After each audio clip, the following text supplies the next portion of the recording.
ऐसा हम लोग देख रहे थे लास्ट क्लास में कंटिंजेंट कॉन्ट्रैक्ट के बारे में।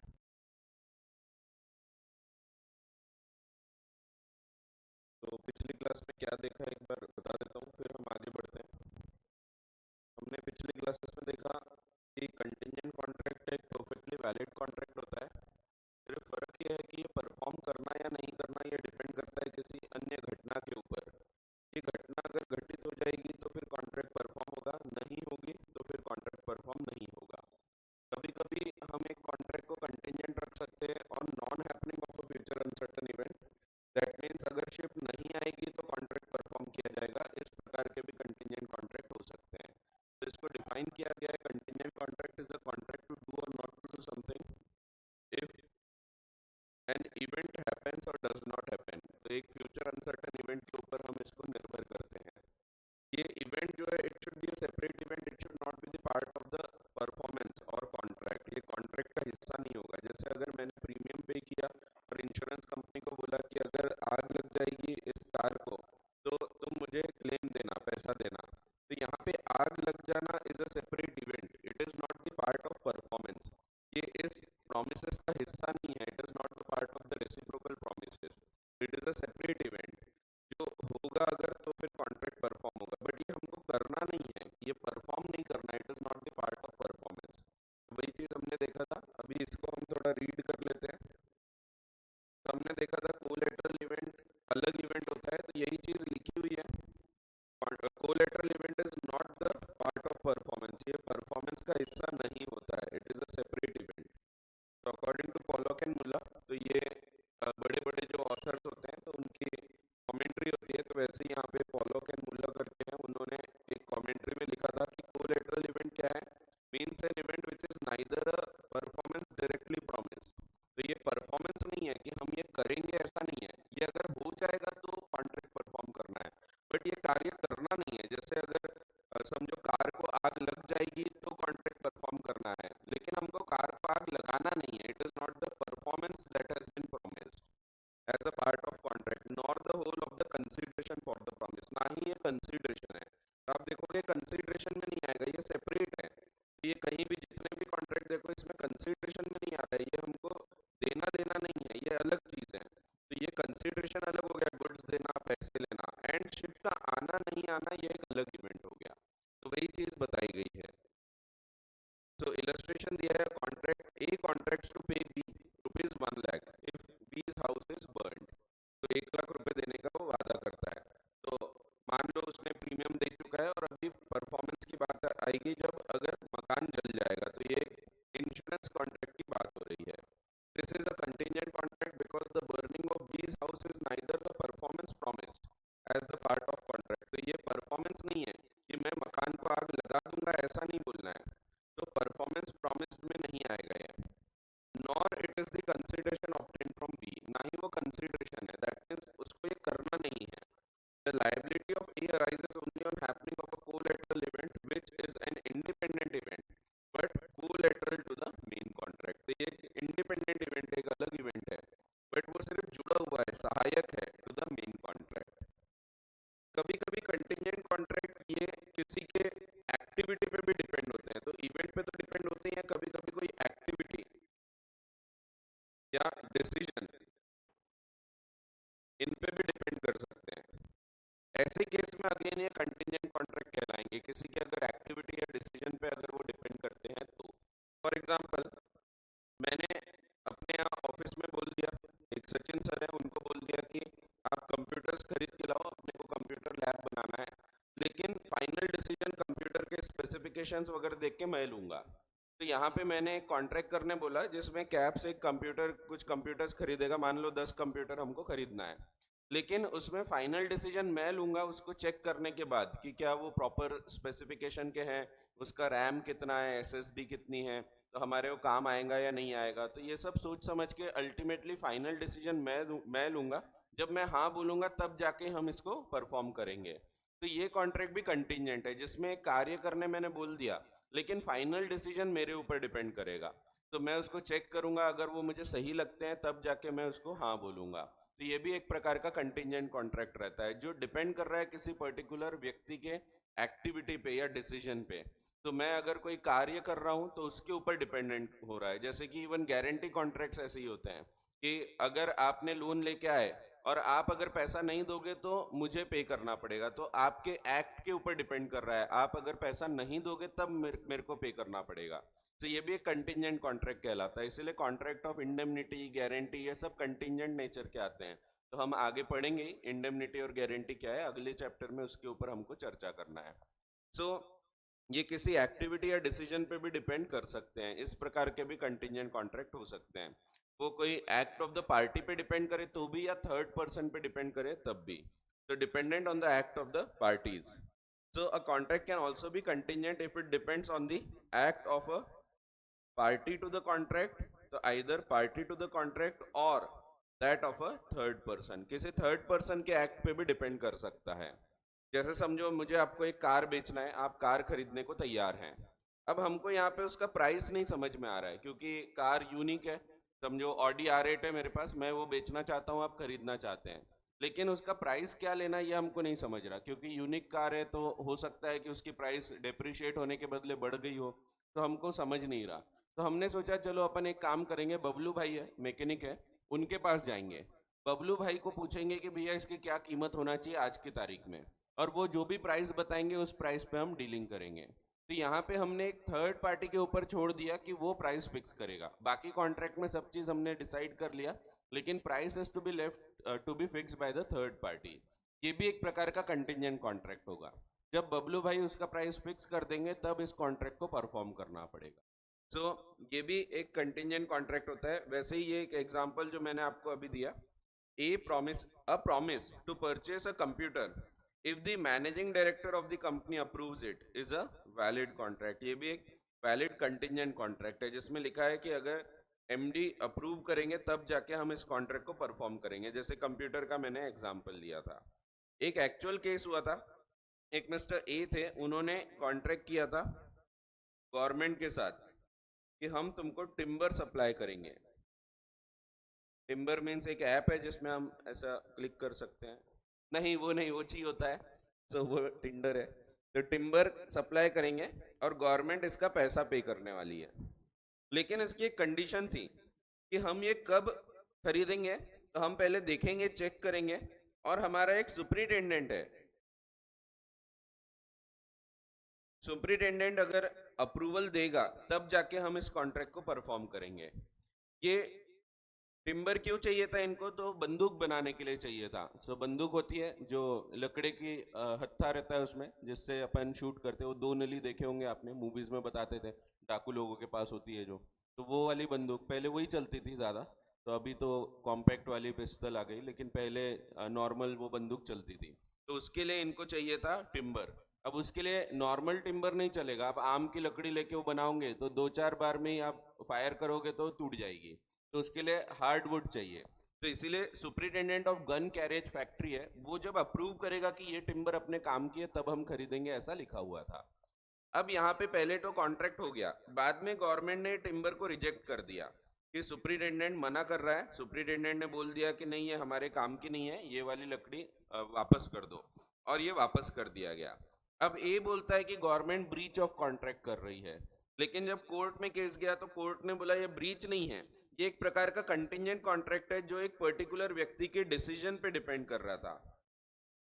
तो इस व्यक्ति के डिसीजन के ऊपर डिपेंड कर रहा था। इस व्यक्ति ने जब चेक किया तो पता लगा कि ये टिम्बर हमारे काम नहीं आएगा, तो ऐसे केस में वो रिजेक्ट किया जा सकता है। And it is not a breach of contract because ये कंडीशन पहले से बताई गई थी। तो ये एग्री की हुई कंडीशन है, तो ये किसी एक व्यक्ति के डिसीजन के ऊपर डिपेंड हो रही है। जैसा कि मैंने बताया कि इट में depend on the act of the parties, तो इसके एक्ट के ऊपर ये डिपेंड हो रही है। सो ये एक्चुअल केस है। A entered into a contract for the supply of timber to the government. One of the terms of the contract was that the timber would be rejected if it is not approved by the superintendent of the gun carriage factory for which the timber was required. The timber supplied was rejected. अब A ने case file कर दिया for breach of contract, but he was not allowed damages since the contract was a contingent contract and it is not a breach of contract। ये contingent है क्योंकि it is dependent upon the activity of the superintendent। So superintendent पहले check करेगा, अगर उसको लग रहा है कि सही में काम की है वो अपने, तो वो खरीदेंगे, नहीं बोलेगा तो ये वापस कर देंगे। बट इंपॉर्टेंट चीज है, ये मेरी इच्छा पे डिपेंड नहीं होना चाहिए। It should not depend on the mere will. सिर्फ इच्छा पे डिपेंड हो रही है तो फिर ये कंटिंजेंट नहीं कहलाएगा। जैसे मैंने बोला कि मैं आपसे कुछ गुड्स खरीदने को तैयार हूं, लेकिन मेरी इच्छा होगी तो खरीदूंगा, नहीं तो वापस कर दूंगा, ये नहीं चलेगा। यहाँ पे ये इच्छा पे डिपेंड नहीं कर रहा है, ध्यान दो। यहाँ पे ये इसके डिसीजन पे डिपेंड कर रहा है। ये पहले चेक करेगा उसको, अगर ये उसके काम की है तब रखेगा। ये सिर्फ उसकी इच्छा पे डिपेंड नहीं हो रहा है कि मुझे इच्छा होगी तो खरीदेंगे, नहीं तो नहीं खरीदेंगे। जैसे एक और एग्जांपल मैंने जो मैनेजिंग डायरेक्टर वाला बताया, इसमें भी अगर मैं समझो कोई कंप्यूटर खरीदने के लिए एग्री कर रहा हूं, तो मैं पहले उसको चेक करूंगा। सिर्फ मेरे इच्छा पे डिपेंड नहीं कर रहा है, वो एक टेस्ट के ऊपर डिपेंड कर रहा है। मैं उसको टेस्ट करूंगा, चेक करूंगा कि हाँ इसके स्पेसिफिकेशन अपने काम आएंगे, तब जाके मैं हाँ बोलूंगा। अगर ये सिर्फ मेरी इच्छा पे डिपेंड करेगा तो it is not a contingent contract.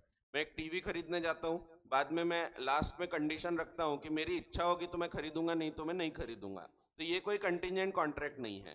तो एक नॉर्मल, मैं उसको एक टर्म बता रहा हूँ, but it is not a contingency. तो कंटिजेंसी का मतलब है जो पर्टिकुलर डिसीजन पे डिपेंड करे, कोई चेक करेगा, टेस्ट करेगा, उसके बाद अप्रूवल देगा, तो that is called as contingent contract. लेकिन अगर वो सिर्फ मेरे इच्छा पे डिपेंड करेगा तो it is not a contingent contract. तो वही दिया है। So if the contingent event depends on the mere will and pleasure of one of the parties to the contract, तो ये valid नहीं होगा, it would not be contingent contract if it depends on the will of the parties. However, if it depends upon the test, decision or activity, then it will be considered as contingent contract. For example, अगर एक employer बोलता है कि मुझे जितनी इच्छा होगी उतनी मैं तनख्वाह तुमको पे करूंगा, तो it is not a contingent contract. तो in contract of service to pay as the employer pleases is no promise, ये कोई कंटिजेंट कॉन्ट्रैक्ट नहीं है। सो ये भी ध्यान रखना है आपको कि एक डिसीजन पे डिपेंड हो सकता है, एक्ट पे डिपेंड हो सकता है, लेकिन it should not depend on मियर will and pleasure of the parties. सिर्फ इच्छा पे डिपेंड नहीं होना चाहिए। तो अगर इच्छा पे डिपेंड होगा तो फिर ये वैलिड नहीं रहेगा। फिर ये पॉइंट ऑलरेडी बता दिया, it should not be a part of reciprocal promise. Collateral event should not be the part of reciprocal promise, ये एक अलग इवेंट होना चाहिए। So it should not be the part of performance. जैसे एक contract किया गया, ए एग्री करता है बी के साथ कि वो स्विमिंग पूल बनाएगा, और बी बोलता है कि मैं 80,000 पे करूंगा, लेकिन ये कब पे करूंगा, जब ये पूल पूरा कंप्लीट हो जाएगा, पूरा बन जाएगा, तब जाके मैं पे करूंगा। सो ये भी कंटिजेंट कॉन्ट्रैक्ट नहीं है, क्योंकि पूल का बनाना is the part of the performance. तो ये अगर सेपरेट इवेंट होगा तो वो अलग बात है। जैसे मैं बोलता हूं कि अगर पूल बन जाता है तो मैं जाके, समझो क्या खरीदेंगे अपन, पूल, पूल में क्या काम आता है, समझो कुछ स्लाइड्स वगैरह, वो स्लाइड रहती है ना वाटर पार्क में, तो मैंने कॉन्ट्रैक्ट किया अगर मेरा पूल बन जाएगा तो मैं तुमसे स्लाइड्स खरीदूंगा। तो ये कंटिजेंट कॉन्ट्रैक्ट है। लेकिन ये पूल का बनाना और पैसे देना, ये तो पार्ट ऑफ रेसिप्रोकल प्रॉमिस हो गया, तो ये वाला कभी भी कंटिजेंट कॉन्ट्रैक्ट नहीं होगा। ये कंडीशनल जरूर है कि पूल के बन जाने के बाद पैसे दिए जाएंगे, तो ये कंडीशन है, लेकिन it is not a contingency, तो कंटिजेंट कॉन्ट्रैक्ट में नहीं आएगा। तो ये भी एक्चुअल केस पे आधारित है। तो A agrees to construct a swimming pool for B for 80,000, लेकिन उसकी कंडीशन है payment is to be made by B only on completion of the pool. ये भी कोई कंटिजेंट कॉन्ट्रैक्ट नहीं है, because these are mutual promises forming the part of contract. It is not a separate event, pool का बनाना कोई separate event नहीं है, तो ये इसका हिस्सा है। उसी प्रकार से mode of delivery is also not called as contingency. जैसे मुझे आपको कुछ गुड्स बेचना था, अब मेरे पास गुड्स अभी आने के हैं, मेरे पास रेगुलर गुड्स आते हैं मुंबई से और मैं आपको बेचते जाता हूँ, तो मैंने बोला जैसे जैसे गुड्स आते जाएंगे मैं आपको देते जाऊंगा। ये भी एक मोड ऑफ परफॉर्मेंस है, it is not a part of contingent contract. तो वो दिया है कि where the contract provides that goods will be delivered, जैसे जैसे आते जाएंगे, as and when they arrive, it is again not a contingent contract, but it merely provides a particular mode of performance. Perform करने का तरीका बता रहा है वो, लेकिन वो कंटिजेंसी नहीं है। गुड्स आएंगे नहीं आएंगे ये तय नहीं, ऐसा नहीं है। तो गुड्स आएंगे तय है, गुड्स आएंगे और मैं आपको देते जाऊंगा। तो बहुत सारे कॉन्ट्रैक्ट होते हैं, जैसे आपने कार बुक किया, तो कार आएगी ये तय है, तो कार आएगी फिर आपको दे दी जाएगी। तो कार बुक करना ये कंटिजेंसी पे डिपेंड नहीं कर रहा है, ये एक मोड ऑफ परफॉर्मेंस है कि कार जब बन के आएगी, जैसे वेटिंग होती है कई बार कार में, तो आपने समझो कार बुक करके आए, अब वो कार 1 महीने बाद आने वाली है, तो कॉन्ट्रैक्ट में बोल दिया 1 महीने बाद मुंबई से कार आएगी और मैं आपको दे दूंगा, तो it is also valid contract, but it is not contingent contract, ये कंटिजेंट नहीं है, it is not dependent on any of the uncertain events, तो ये किसी घटना के होने नहीं होने पे डिपेंड कर रहा है ऐसा नहीं है, क्योंकि कार का आना इज अ सर्टन इवेंट, तो सर्टन इवेंट पे डिपेंड कर रहा है, तो again it is only a particular mode of performance, it is not a contingency. ठीक है, तो कंटिजेंसी ये किसी ना किसी घटना के ऊपर डिपेंड होना चाहिए जो कि हो भी सकती है और नहीं भी हो सकती, तभी हम उसको कंटिजेंट बोलेंगे, तो ये जो घटना है it should be of uncertain nature, तो फ्यूचर अनसर्टन होना चाहिए, इट मे और मे नॉट हैपन, जैसे शिप का आना नहीं आना इसको हम अनसर्टन मानते हैं, तो मैंने आपको बताया क्योंकि उस जमाने में ये अनसर्टन हुआ करता था। तो कुछ एसेंशियल्स बताए गए हैं कंटिजेंट कॉन्ट्रैक्ट के। Performance of such contract depends upon a contingency, that is on the happening or non-happening of a future event. Event must be collateral event, that is it should be incidental to the contract but it should not be the part of the performance.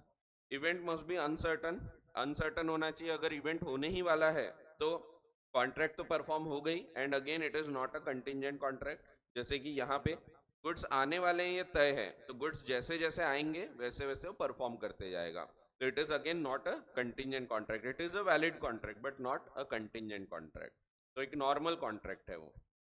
फिर contingent event should not be the mere will of the promisor, ये हमारे इच्छा पे depend नहीं होना चाहिए, किसी decision पे, एक्टिविटी पे, टेस्ट पे, इस पे डिपेंड होगा तो फिर हम बोलेंगे कंटिजेंट है। जैसे मैं टीवी खरीदने जा रहा हूँ और मैं बोलता हूँ कि मेरा एक इलेक्ट्रिशियन है वो जब अप्रूव करेगा तब मैं खरीदूंगा, बाकी मैंने टीवी पसंद कर लिया, मुझे पसंद आया, पैसा डिसाइड हो गया, सिर्फ मेरी कंडीशन है कि मेरा इलेक्ट्रिशियन है वो चेक करेगा ये मेरे लायक है या नहीं है, काम आएगा नहीं आएगा, उसके बाद मैं खरीदूंगा, तो ये कंटिजेंट कॉन्ट्रैक्ट हो गया। जैसे ये टीवी खरीदे तो हम लोग डायरेक्ट जाके नहीं खरीदते, हम लोग बताते हैं किसी को, वो अगर बोलता है कि हाँ ये काम आएंगे तब खरीदते हैं। इवन एसी वगैरह लगाए जाते हैं तो हम लोग पूरा अप्रूवल लेके खरीदते हैं, क्योंकि कई बार ऐसा होता है कि लगा लिए लेकिन ठंडा ही नहीं हो रहा है एसी लगाने के बाद, तो इसीलिए हम लोग इसका प्रॉपर अप्रूवल लेके खरीदते हैं।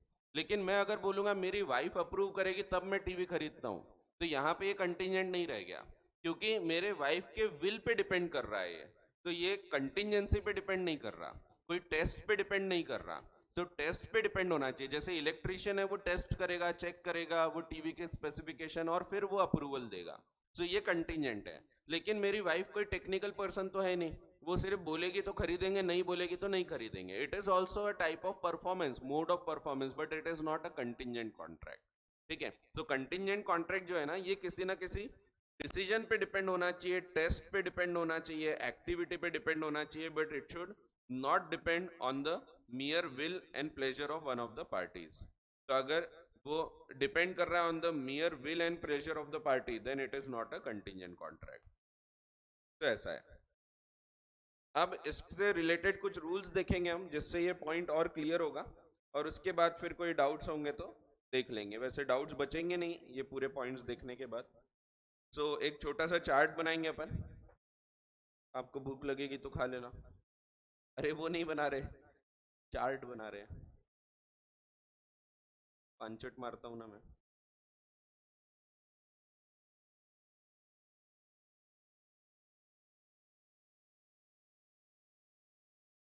स्केल पट्टी है, ले लेते हैं स्केल पट्टी का इस्तेमाल, आपको सर बोलते ही होंगे प्रॉब्लम देखा नहीं स्केल पट्टी लेके चालू, सब बोलते होंगे, नहीं बोलते आपको?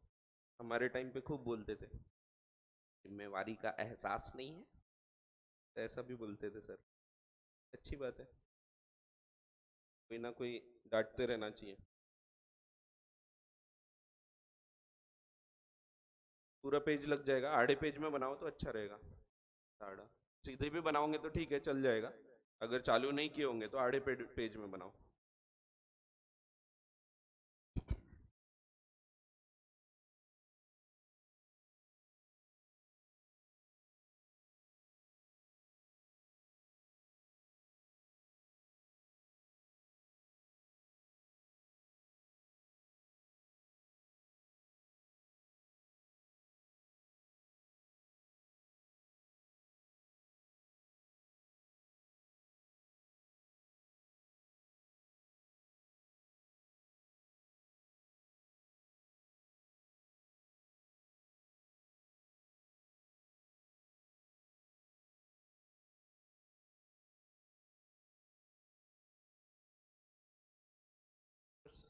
हो गया।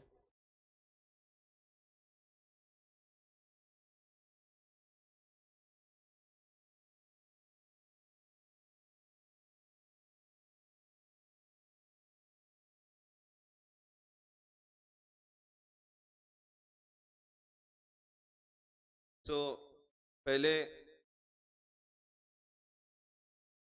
टाइप देख लेते हैं, type of contingent contract.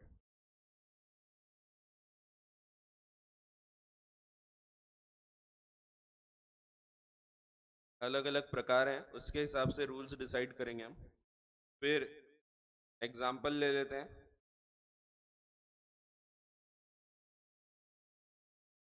Example example और मीनिंग। फिर ये एनफोर्सिएबल कब होगा,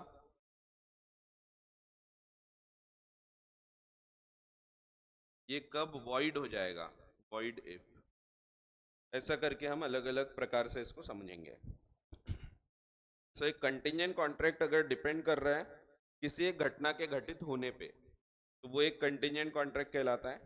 first point, type of contingent contract में contract dependent upon happening of a future uncertain event, future and uncertain event.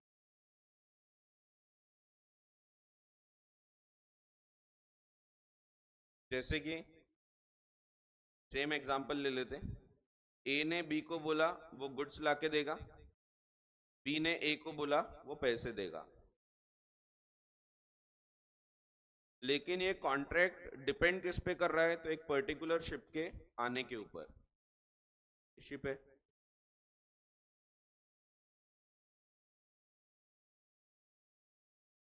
ये शिप अगर आ जाएगी तो कॉन्ट्रैक्ट परफॉर्म करना है। एक्सप्लेन कर लेते हैं इसको। A promises perform a contract if a particular ship returns।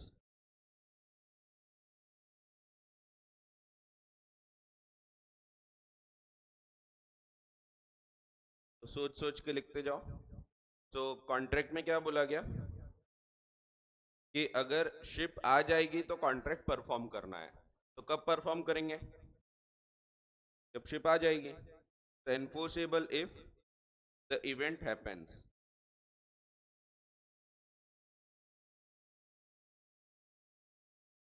That is the ship returns.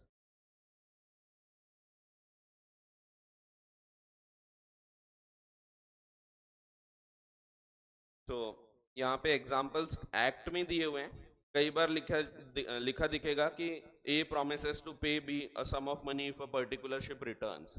तो हम अपने आप वहां मान लेते हैं, भले उसमें लिखा होगा टू पे अ सम ऑफ मनी, बट हम मान लेंगे कि गुड्स लेके पैसे देने की बात हो रही है। क्यों? क्योंकि हमने इसकी डेफिनेशन देखे, डेफिनेशन में दिया है contingent contract is a contract, और कॉन्ट्रैक्ट है मीन्स दोनों पार्टी कुछ ना कुछ देगी और लेगी। भले एग्जाम्पल में आपको सिर्फ कई बार लिखा दिखेगा कि पैसे देने की बात हो रही है।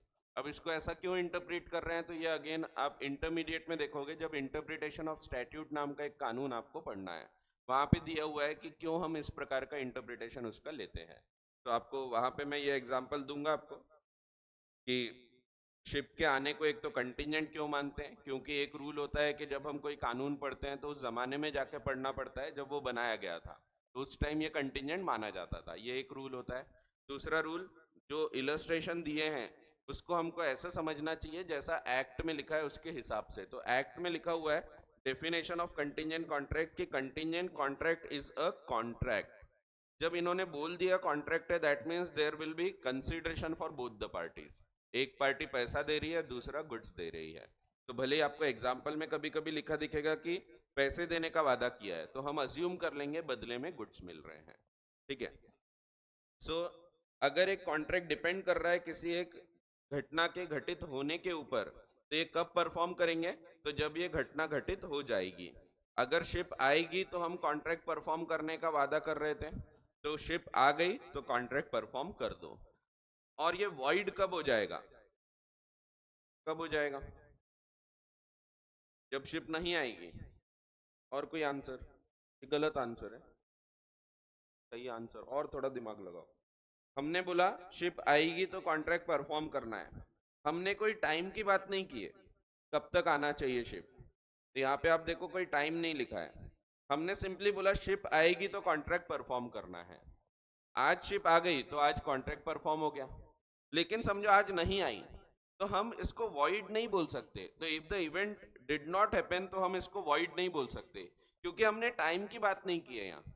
आप सोच के देखो, अगर हमने बोला था शिप आएगी तो कॉन्ट्रैक्ट परफॉर्म करना है, आज शिप नहीं आई, आप बोल रहे वॉइड हो गया। लेकिन कल आ गई तो कल तो परफॉर्म करना पड़ेगा, क्योंकि हमने बोला था शिप आएगी तब परफॉर्म करो।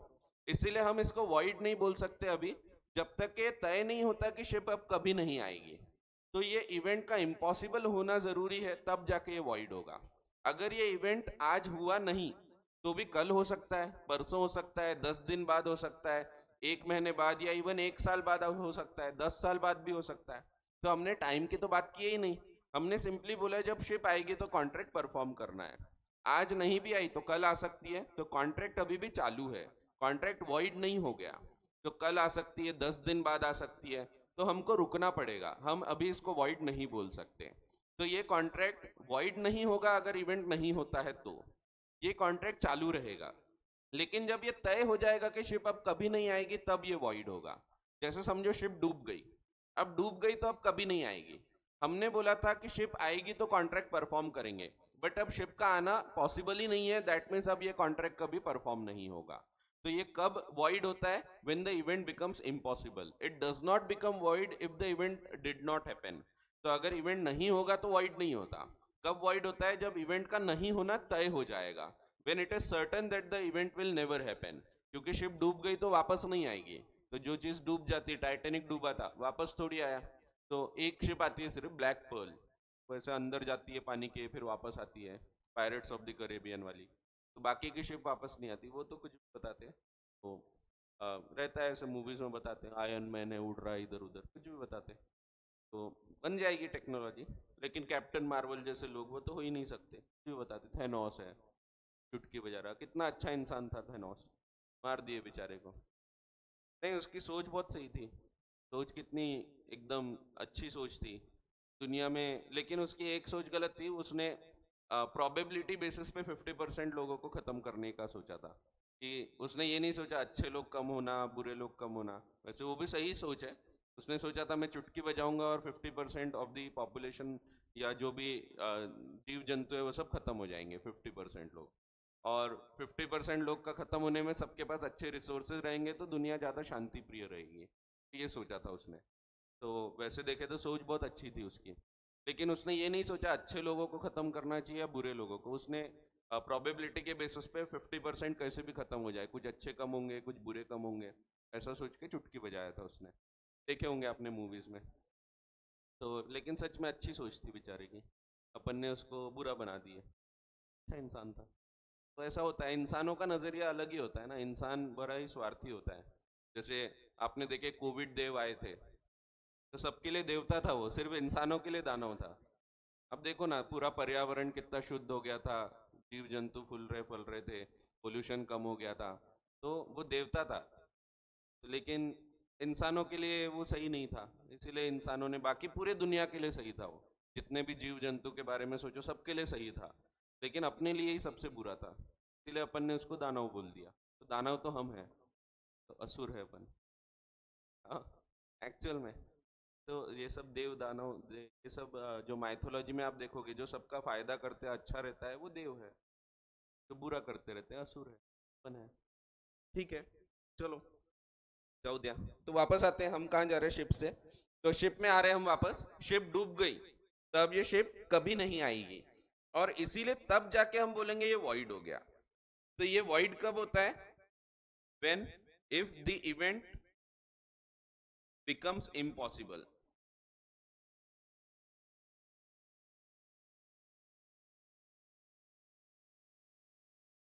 For example, the ship sinks, तो शिप डूब गई।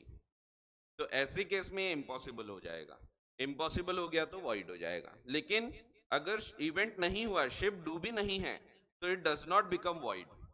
भले एनफोर्स भी नहीं करना है, एनफोर्सिएबल भी नहीं हो रहा, वॉइड भी नहीं हो रहा, but it remains valid, valid contract तो है ही। सिर्फ वो एनफोर्स करना कि नहीं करना ये डिपेंड कर रहा है दूसरे इवेंट के ऊपर, बाकी ये वैलिड कॉन्ट्रैक्ट्स हैं, contingent contracts are perfectly valid. So ये इम्पॉसिबल नहीं होगा तब तक के वॉइड नहीं होगा, तो it does not become void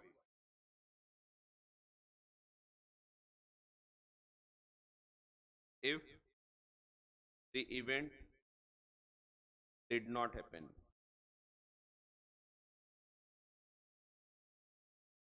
क्योंकि कोई वक्त नहीं बताया इसमें, कब तक इवेंट होना चाहिए ये नहीं लिखा है, तो इसीलिए आज भले इवेंट नहीं हुआ लेकिन कल हो सकता है, परसों हो सकता है, कभी भी हो सकता है, 10 दिन बाद हो सकता है, 1 साल बाद भी हो सकता है। तो इसीलिए ये वॉइड तब होगा जब ये इवेंट नहीं होगा, ये तय होगा। अगर हमने बोला था शिप आएगी तो कॉन्ट्रैक्ट परफॉर्म करना है, तो ये तो सिंपल है, शिप आ गई परफॉर्म कर दो। बट शिप नहीं आई तो it will not become void, क्योंकि शिप आज नहीं आई, कल आ सकती है, और कल आएगी तो it will become enforceable, it will not become void.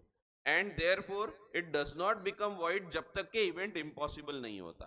तो ये वॉइड होगा only when the event becomes impossible, क्योंकि तब तय हो चुका है कि अब शिप कभी नहीं आएगी, और शिप कभी नहीं आएगी तो कॉन्ट्रैक्ट कभी परफॉर्म नहीं करना है, क्योंकि शिप के आने पे परफॉर्म होना था, शिप डूब चुकी है, तो शिप कभी नहीं आएगी, कॉन्ट्रैक्ट कभी परफॉर्म नहीं होगा, then it will become void. ठीक है, तो it does not become void if the event did not happen. आज शिप नहीं आई तो वॉइड नहीं हो गया, कल भी आ सकती है, तो call it will become enforceable. ठीक है, तो ये पहला प्रकार हो गया। अब यहां तक कोई डाउट है तो पूछ लो, खास तौर पे ये वाले पॉइंट पे अगर आपको कोई डाउट होगा तो। वैसे लॉजिक से समझो, उसको रटना नहीं, तो लॉजिक से समझोगे तो इजीली क्लियर हो जाएगा।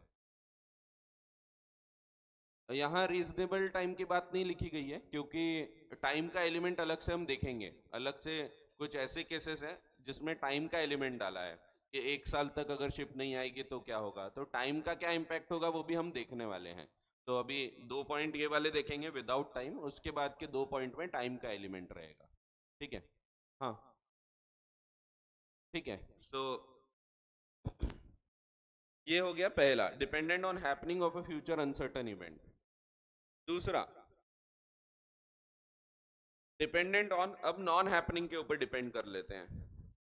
तो दूसरा जो है, ये सब लाइन से ही चल रहे हैं। अब देखोगे पहला जो प्रकार है that is dependent on happening of the future uncertain event, 32 33 dependent on non happening of a future uncertain event, 35 1 dependent on happening within a fix time, यहाँ टाइम का एलिमेंट रहेगा, हैपनिंग है लेकिन फिक्स टाइम के अंदर, and 35 2 non happening है and that too within a fix time.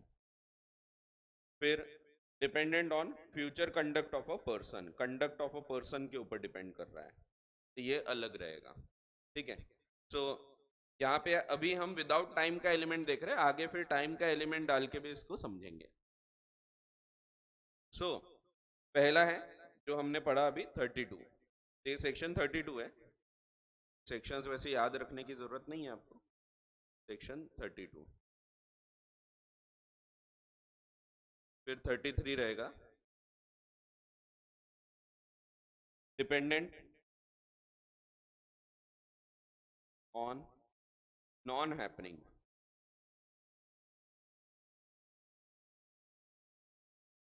Of a future and uncertain event.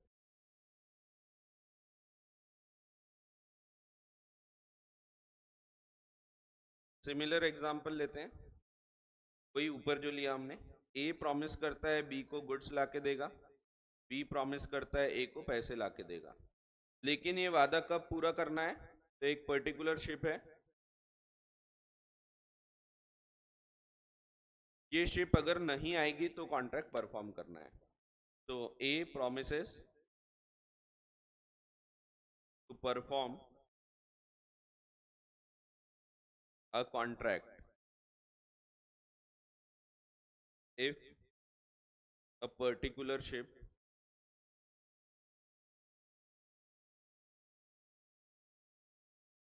Does not return. तो ship के नहीं आने पे हम कॉन्ट्रैक्ट को निर्भर कर रहे हैं। ये कब परफॉर्म करना पड़ेगा? जब शिप नहीं आएगी। फिर से सोचो। हाँ, इम्पॉसिबल हो जाएगा जब डूब जाएगी। अगर शिप नहीं आई तो परफॉर्म नहीं कर देंगे हम, क्योंकि हमने क्या बोला, शिप नहीं आएगी तब परफॉर्म करना है। आज नहीं आई, आपने परफॉर्म कर दिया और कल आ गई तो कल तो वॉइड हो जाना चाहिए था, क्योंकि शिप के नहीं आने पे परफॉर्म करना है। लेकिन अगर शिप आ गई तो इट विल बिकम वॉइड। अगर आज नहीं आई कल आ गई तो भी वॉइड हो जाएगा। एक महीने बाद आई तो भी वॉइड होना चाहिए। तो इसीलिए यहाँ पे भी टाइम की बात नहीं की गई है। तो ये तब परफॉर्म करते हैं जब ये तय हो जाएगा अब शिप कभी नहीं आएगी। जैसे शिप जल गई या निस्त नाबूद हो गई, फना हो गई, किसी भी प्रकार से डिस्ट्रॉय हो गई, खत्म हो गई, अब ये नहीं आएगी, ये तय हो गया, then the contract will be performed. तो जब एग्री किया था और कोई टाइम का एलिमेंट नहीं डाला था कि शिप नहीं आएगी तब परफॉर्म करना है, without the element of time, ऐसे केस में हम बोलेंगे जब ये पॉसिबल, ये पक्का हो गया, तय हो गया, सर्टन हो गया कि अब शिप नहीं चाहेगी, तब जाके कॉन्ट्रैक्ट परफॉर्म करेंगे। तो ये कब एनफोर्सिएबल है? Enforceable if the event becomes impossible.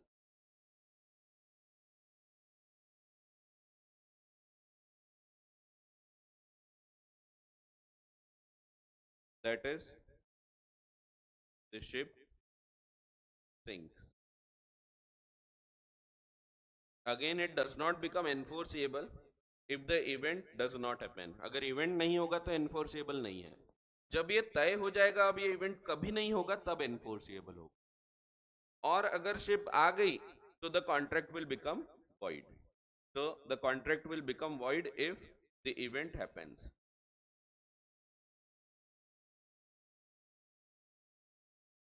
That is, the ship returns.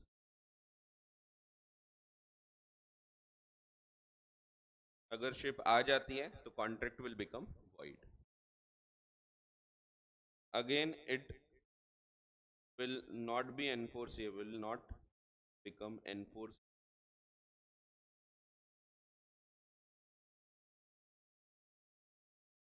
if the event does not happen.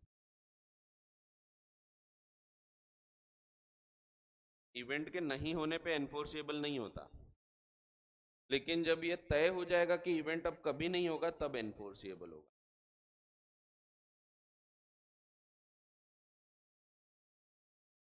ठीक है, ऐसा है, बहुत ही आसान।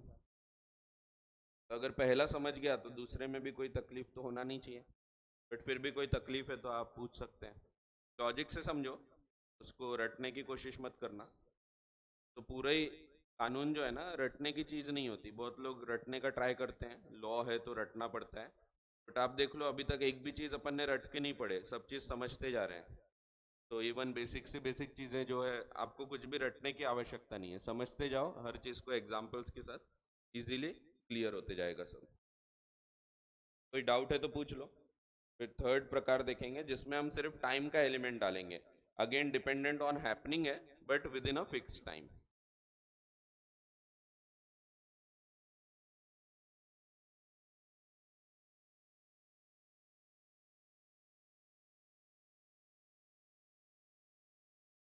So again, dependent on happening of a future uncertain event,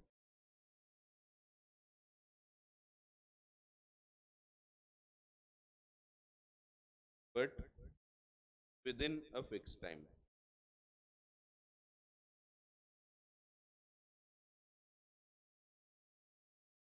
same example, A ने B को वादा किया वो गुड्स ला के देगा, बी ने वादा किया वो पैसे देगा, लेकिन ये कॉन्ट्रैक्ट इन लोग डिपेंड कर रहे हैं एक पर्टिकुलर शिप के आने के ऊपर,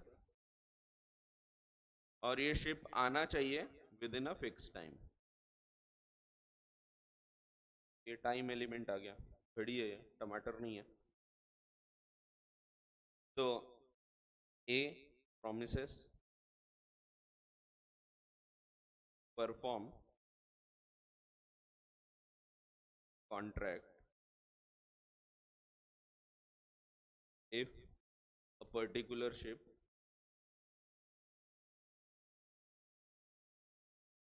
returns within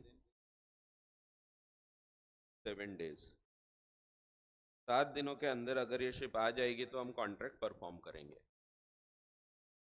कब परफॉर्म करेंगे? तो enforceable if the event happens with in fix time,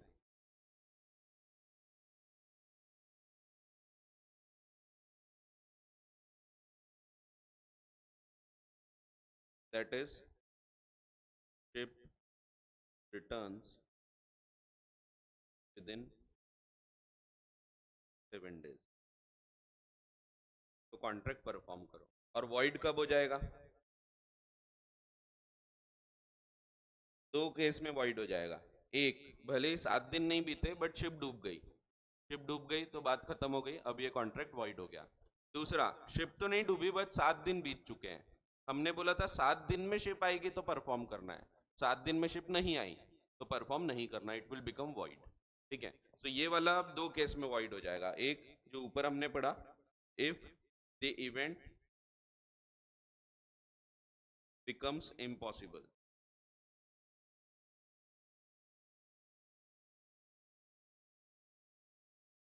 that is the ship sinks. भले 7 दिन नहीं बीते बट शिप डूब गई। और दूसरा case, when the event did not happen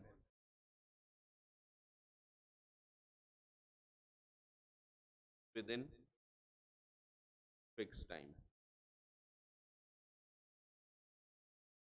that is ship does not return, it did not return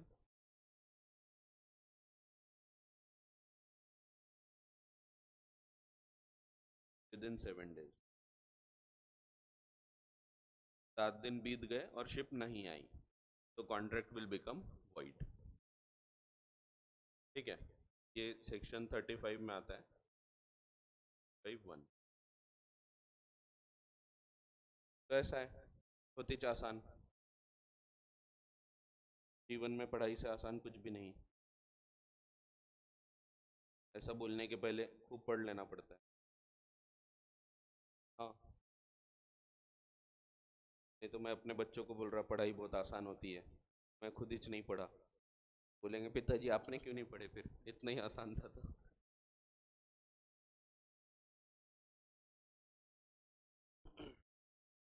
जरूरी होता है। जैसे अमीर लोग बोलते हैं पैसा हाथ का मैल है रे, ए राजू पैसा हाथ का मैल है, ऐसा था एक महान आत्मा ने, बाबूराव गणपतराव आपटे।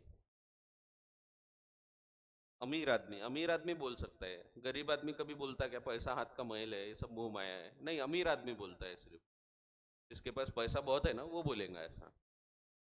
जैसे मैं बोल सकता हूँ पैसा ऐसा 10 रुपए निकालो 50-60 हजार गिर जाते जमीन, और इतने अमीर उठाते भी नहीं, अपन चले जाते आगे। इन एग्जाम्पल्स का वास्तविकता से कोई संबंध नहीं है। गरीब आदमी हूँ मैं, पता है आपको, दाल में पानी मिला के खाते हैं हम लोग। ठीक है, चलो अगला पॉइंट देख लेते हैं। Fourth, again dependent on non happening आएगा लेकिन फिक्स टाइम।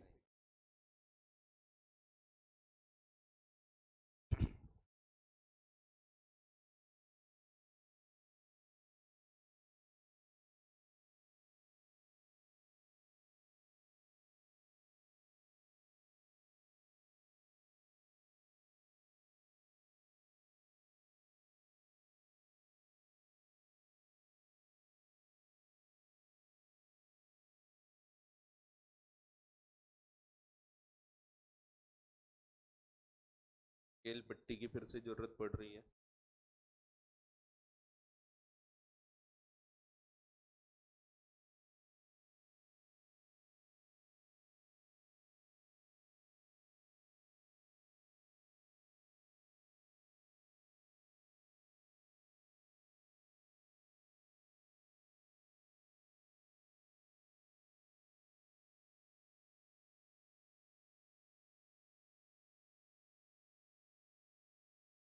तो वही सेम एग्जांपल, ए प्रॉमिस करता है बी को गुड्स ला के देगा, बी प्रॉमिस करता है पैसे ला के देगा, लेकिन ये डिपेंड कर रहे हैं एक पर्टिकुलर शिप के नहीं आने के ऊपर। अगर ये शिप नहीं आएगी तो with in a fix time, घड़ी है time.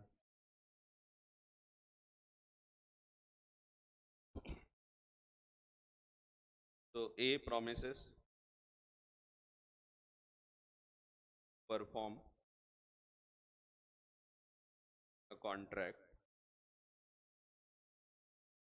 if particular ship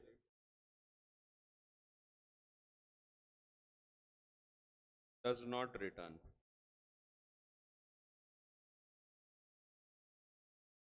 within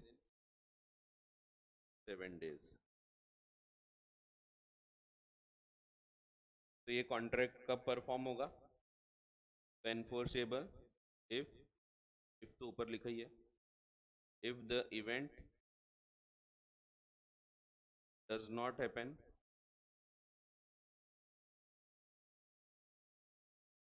with in fix time,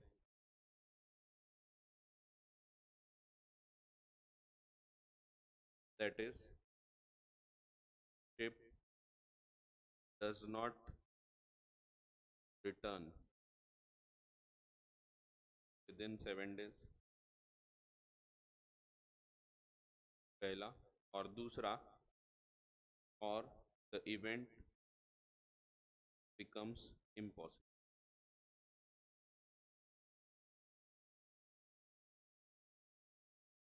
within 7 days, that is ship sinks within। तो हमने बोला था कॉन्ट्रैक्ट परफॉर्म करेंगे अगर 7 दिन में शिप नहीं आएगी तो कब परफॉर्म करेंगे? पहला, 7 दिन में शिप नहीं आई तो परफॉर्म कर दो, क्योंकि बात की गई थी 7 दिन में शिप नहीं आएगी तो परफॉर्म करना है। 7 दिन बीत गए, शिप नहीं आई, परफॉर्म कर दो। दूसरा, जब शिप डूब चुकी है, भले 7 दिन नहीं हुए लेकिन शिप डूब गई, हम बोल रहे थे शिप नहीं आएगी तो परफॉर्म करना है, अब तय हो गया शिप नहीं आएगी तो परफॉर्म कर दो। एंड वॉइड कब हो जाएगा? जब 7 दिन के अंदर वो इवेंट हो गया, तो शिप आ गई विद इन 7 days, तो contract will become void. So it becomes void if the event happens within fixed time,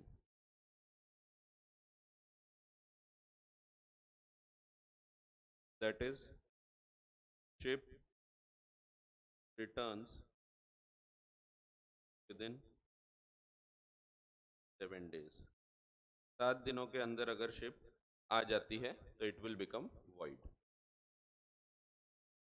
ऐसा है, बहुत ही आसान। जीवन में पढ़ाई से आसान कुछ भी नहीं। साइड का कट रहा था ना, पर भी वो कॉलम में से खाली छोड़े अपन ने, सेक्शन यहाँ भी लिख सकते हैं आप।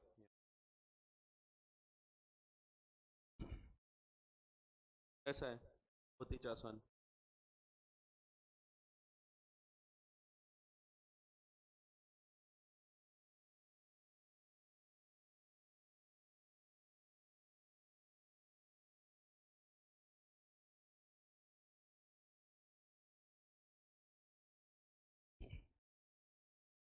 तो अब पढ़ लेते हैं साथ में सब। ये 4 प्रकार पढ़ते हैं, फिर उसके बाद dependent on the future conduct of a person.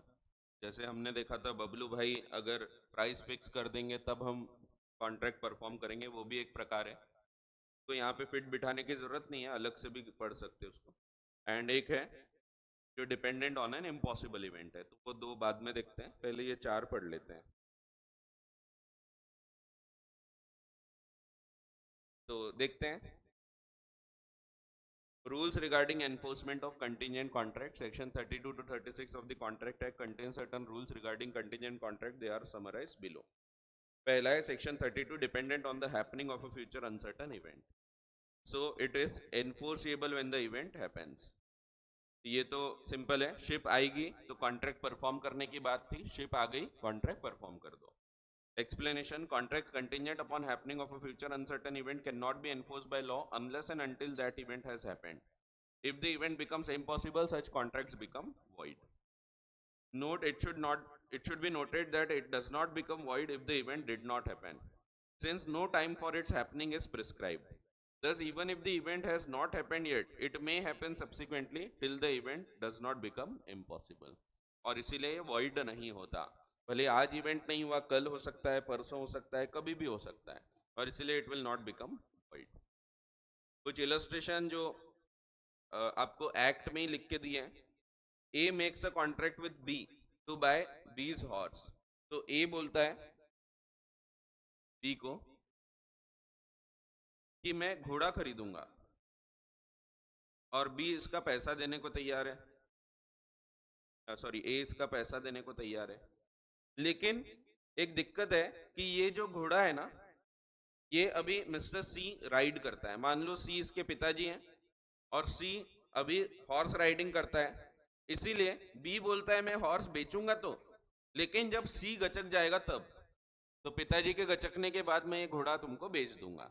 तो उसने ये एग्री किया. ये भी एक प्रकार का कंटिंजेंट कॉन्ट्रैक्ट है. ये कब एनफोर्स किया जाएगा? जब सी की डेथ होगी इन एज लाइफ टाइम. ए जीवित है, सी की डेथ हो गई, तो कॉन्ट्रैक्ट परफॉर्म कर दो. ठीक है. So A makes a contract with B to buy B's horse. If A survive C, अगर ए सी से ज्यादा जी लेगा, दैट मीन्स सी की डेथ हो जाएगी, तब जाके कॉन्ट्रैक्ट परफॉर्म होगा. This contract can not be enforced by law unless and until C dies in A's lifetime. तो जब लिखा है A survive C, that means तुम अगर इससे ज्यादा जीते हो तो तुमको मैं कॉन्ट्रैक्ट परफॉर्म करके दूंगा.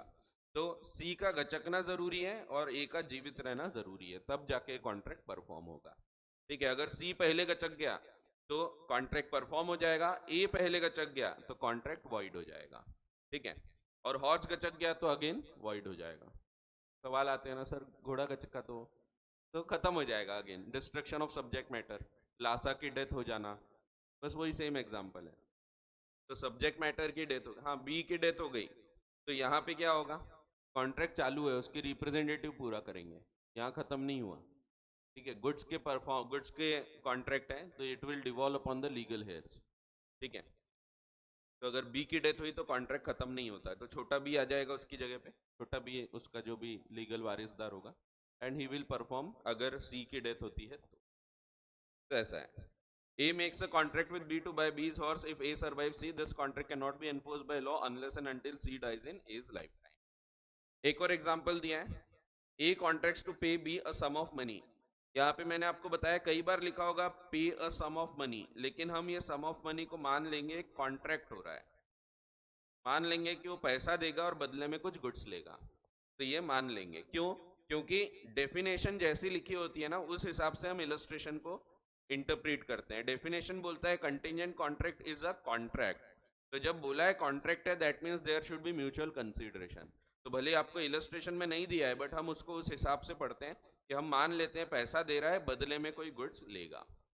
तो A contracts to pay B a sum of money when B marriage C. अब यहाँ पे कॉन्ट्रैक्ट ऐसा है कि ए कॉन्ट्रैक्ट करता है बी को पैसा देगा, मान लो बदले में गुड्स वगैरह लेगा, और कंडीशन है इफ बी मैरिज सी, अगर तुम सी से शादी करते हो तो. अब सी डाइज विदाउट बीइंग मैरिड, सी गचक गई, so without being married to B, the contract becomes void because now this event becomes impossible. The collateral event becomes impossible. If the event becomes impossible, the contract becomes void. ठीक है. बचपन में पढ़ा था, मैंने बोला था आगे समझेगा. अब अगर आप जाके देखोगे पहले चैप्टर में, पहला मीन्स पहला chapter of contract act, second chapter, अब आप अगर जाके देखोगे तो यहाँ पे हमने पढ़ा था कि कॉन्ट्रैक्ट कैसे कैसे वॉइड हो जाते हैं. अब ये वाला पॉइंट आपको समझ जाएगा. Subsequent impossibility of contingent event. Ship का एग्जांपल जरूर लिए थे अपन ने वहां पे, बट अब ये इजीली समझेगा आपको. Contingent contract to do or not to do something on the happening of an uncertain future event becomes void when the event becomes impossible. तो ये कब वॉइड होता है? जब इवेंट इम्पॉसिबल होगा, जब शिप डूब जाएगी. तो ये हमने पढ़ा था कि कौन कौन से केस होते हैं जिससे एक वैलिड कॉन्ट्रैक्ट वॉइड कॉन्ट्रैक्ट में कन्वर्ट हो जाता है. तो इसमें मैंने बताया था, ये वाला पॉइंट आपको आगे समझ में आएगा. ठीक है. तो ऐसा है.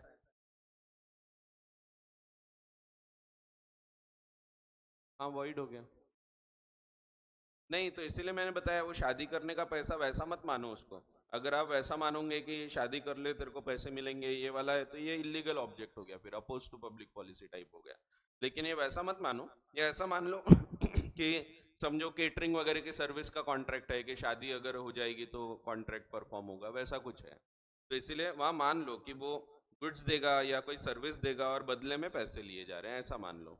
या कोई और जैसे समझो ये टूर पे जाने वाला है, बी और ए और बी का कॉन्ट्रैक्ट हुआ समझो कि मेरी सी के साथ शादी हो जाएगी तब मैं टूर पे जाऊंगा, बैंकॉक पटाया वगैरह घूमने जाऊंगा, तो उसकी टिकट वगैरह का कोई पैसा वैसा मान लो।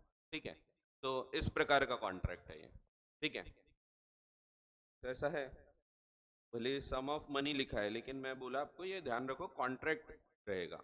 तो अगर आप ये सम ऑफ मनी बोलोगे तो फिर ये थोड़ा इलीगल ऑब्जेक्ट टाइप लग रहा है, कि ये गलत हो जाएगा, तो वैसा मत मानो। भले इलस्ट्रेशन ऐसे ही दिए हैं, इसका रीजन मैं आपको इंटरमीडिएट में बताऊंगा। इंटरमीडिएट में हम पढ़ेंगे कि इलस्ट्रेशन जो होते हैं ये कभी भी सेकेंडरी प्लेस पे रखे जाते हैं then the wordings of the act. तो सबसे इंपॉर्टेंट है वर्डिंग्स ऑफ द एक्ट। जब वो बोल रहे हैं कि कंटिजेंट कॉन्ट्रैक्ट एक कॉन्ट्रैक्ट होता है तो हम मान लेंगे कि उसमें both the parties are giving something and getting something in return. भले इलस्ट्रेशन में लिखा रहेगा कि पैसे देने की बात कर रहे हैं, बट फिर भी हम इलस्ट्रेशन को सेकेंडरी इंपॉर्टेंस देते हैं, तो उसको इस हिसाब से इंटरप्रेट किया जाता है जैसा एक्ट में वर्डिंग्स लिखी हैं। ठीक है, तो ये अगले साल आपको पढ़ने को मिलेगा इंटरमीडिएट में। फिर एक और एग्जाम्पल है, सिंपल एग्जाम्पल है, where a car was insured against the loss in transit. तो जब ट्रांजिट पे रहेगी कार, लगा दी जाएगी ट्रांजिट पे चलती रहेगी, तब उसका इंश्योरेंस था। अब कार खरीद के लाए और ट्रांजिट में लगने के पहले ही डिस्ट्रॉय हो गई, तो insurer was held not to be liable, क्योंकि डिस्ट्रक्शन हो गया without being put in the course of transit. तो car was damage without being put in the course of transit, the insurer was held to be not liable. तो ये हो गया dependent on happening of an event. दूसरा, dependent on non happening of an uncertain future event. तो enforceable when the happening of that event becomes impossible and not before, इसके पहले नहीं। तो it does not become enforceable if the event did not happen. ये तब enforceable होगा जब ये तय हो जाएगा कि ये नहीं होने वाला, इट बिकम्स इम्पॉसिबल। तो जब तय हो जाएगा कि इवेंट कभी नहीं होगा, तो शिप के नहीं आने पे गुड्स देने की बात हुई थी, तो शिप के नहीं आने पे गुड्स नहीं देना है। कब देना है? जब ये तय हो जाएगा अब शिप कभी नहीं आएगी, तब ये गुड्स देना पड़ेगा।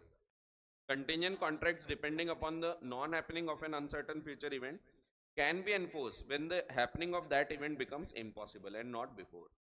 Again, note दिया है, it should be noted that it does not become enforceable if the event did not happen, since no time for its happening is prescribed.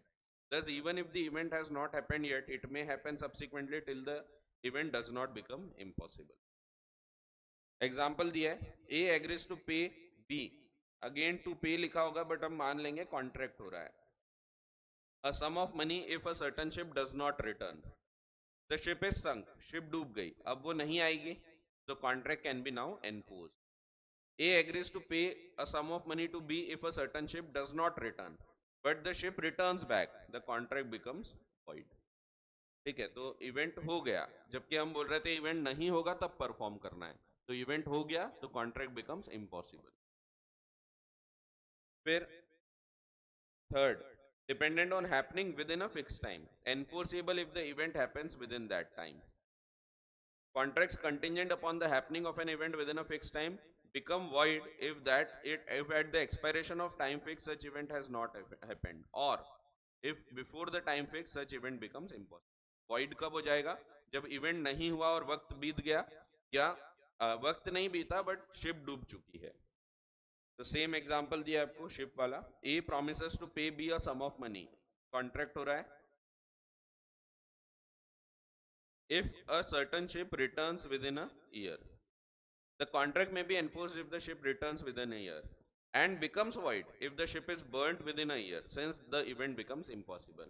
या फिर एक और केस में void हो जाएगा if the time elapses, एक साल बीत गया और इवेंट नहीं हुआ, तो एक साल के अंदर इवेंट होगा तब कॉन्ट्रैक्ट परफॉर्म होना था, तो एक साल बीत गया तो अगेन ये void हो जाएगा। ठीक है, एंड लास्ट है dependent on the non happening of an event with in a fix time. तो शिप के नहीं आने पे हम कॉन्ट्रैक्ट परफॉर्म करने की बात कर रहे थे 7 दिन के अंदर, तो enforceable if the event does not happen, with in that time तब भी एनफोर्सिएबल है, और becomes impossible within that time तब भी enforceable हो जाएगा. Contracts contingent upon the non-happening of an event within the fixed time may be enforced by law when the time fixed has expired and such event has not happened, or before the time fixed has expired if it becomes certain that event will never happen. Illustration दिया है. A promises to pay B a sum of money if a certain ship does not return within a year. The contract may be enforced if the ship does not return within the year or is burnt within a year. तो दोनों case में enforceable हो जाएगा. And it will become void if the event happens, if the ship returns. ठीक है, within a year. फिर आगे के बचे हुए पॉइंट अगली क्लास में देखते हैं, और difference between wagering and contingent contract भी अगले क्लास में देखेंगे. तो कोई डाउट है यहाँ तक तो पूछ लो.